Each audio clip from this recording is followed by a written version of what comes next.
ಬರ್ತೀನಿ. ನಿನ್ನ ಮುಂದಿನ ಕಾಲಾವಧಿ ಅಧ್ಯಾತ್ಮದಲ್ಲಿ ಪ್ರತಿಯೊಬ್ಬರು ಹೇಳ್ತಕ್ಕಂಥದ್ದು ಒಂದೇ, ನಿಜವಾದ ಅಧ್ಯಾತ್ಮ ಯಾವುದು ಅಂತಂದ್ರೆ ಸಮಾಜದ ಮಧ್ಯದಲ್ಲಿ ಇರ್ತಕ್ಕಂಥವ್ರು ನಾವು. ನಿನಗೆ ಸಾಧ್ಯ ಇದ್ರೆ ಯಾರ ಕಣ್ಣಲ್ಲಿ ನೀರು ಬರ್ತಿರ್ತಾವ ಆ ಕಣ್ಣೀರನ್ನು ಒರೆಸುವಂತ ಕೆಲಸ ಮಾಡಬೇಕು.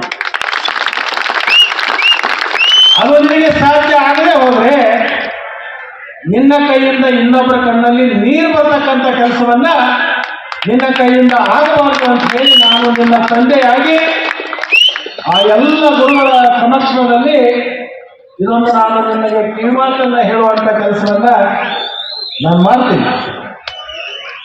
ಆದ್ರೆ ಇವತ್ತು ನನಗೊಂದು ಯಾಕೋ ಸಂಶಯ ಬರಕ್ಕೆ ಶುರುವಾಗಿದೆ.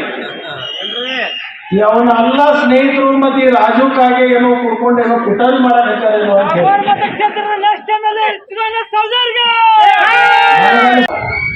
ಪರಮ ಪೂಜ್ಯರ ಅಂತಃಕರಣ ನಿಮ್ಮೆಲ್ಲರ ಶ್ರಮದ ಫಲದಿಂದ ಈ ಕ್ಷೇತ್ರದಲ್ಲಿ 20 ವರ್ಷಗಳ ಕಾಲ ಒಂದು ಸೇವೆ ಮಾಡತಕ್ಕಂಥ ಅವಕಾಶವನ್ನು ಕೊಟ್ಟಿದೆ.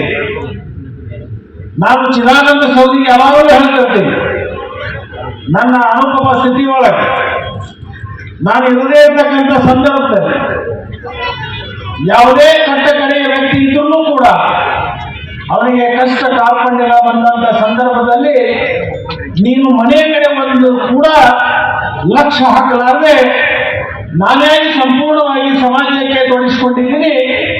ನಾನು ಇರದೇ ಇರ್ತಕ್ಕಂಥ ಸಂದರ್ಭದಲ್ಲಿ ಅವರಿಗೆ ಕೊರತೆ ಆಗಬಾರ್ದು, ಆ ಕೊರತೆಯನ್ನು ತುಂಬುವಂತ ಕೆಲಸವನ್ನ ನೀನು ಮಾಡಬೇಕು ಅಂತ ಹೇಳಿ ನಾನು ಒಂದೇ ಒಂದು ಆಸೆ ಪಟ್ಟ ಮೇಲೆ ಇವತ್ತು ಆ ಶಿವಯೋಗಿಗಳ ಆಶೀರ್ವಾದ. ಒಳ್ಳೆ ಮಕ್ಕಳು ಸಿಗುವುದು ಬಹಳ ಕಷ್ಟ. ನೀವೆಲ್ಲರೂ ತಿಳ್ಕೊಂಡಿರ್ಬೋದು, ಲಕ್ಷ್ಮಣ ಸೌದಿ ಮುಂದಿನ ಸಲ ಬಿಡ್ತಾನೆ, ಇನ್ನು ಮತ್ತೆ ಚದುರು ನಪ್ಕೊಳ್ಳ ಹೋಗುತ್ತೆ ಅಂತ ಹೇಳಿ ನೀವು ತಿಳ್ಕೊಂಡಿರ್ಬೇಕು. ಇನ್ನೂ ನಾನು ನನ್ನ ಮನಸ್ಸು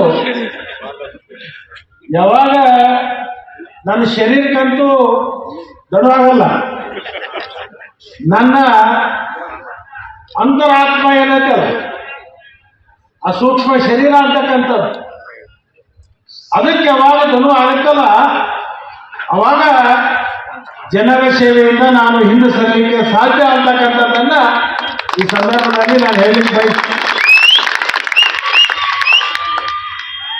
ಯಾಕಂತಂದ್ರೆ ಈ ಶಿವ ಕುಂದಾಪುರು ಮತ್ತು ಇವರೆಲ್ಲರೂ ಏನು ಸೇರಿದಾರಲ್ಲ, ನಾನು ಇದನ್ನ ನೋಡಿದೆ. ಬಹುತೇಕ ಮುಂದಿನ ಸರಿ ನನಗೆ ಏನೋ ರಿಟೈರ್ಮೆಂಟ್ ಕೊಟ್ಟು ಇವನು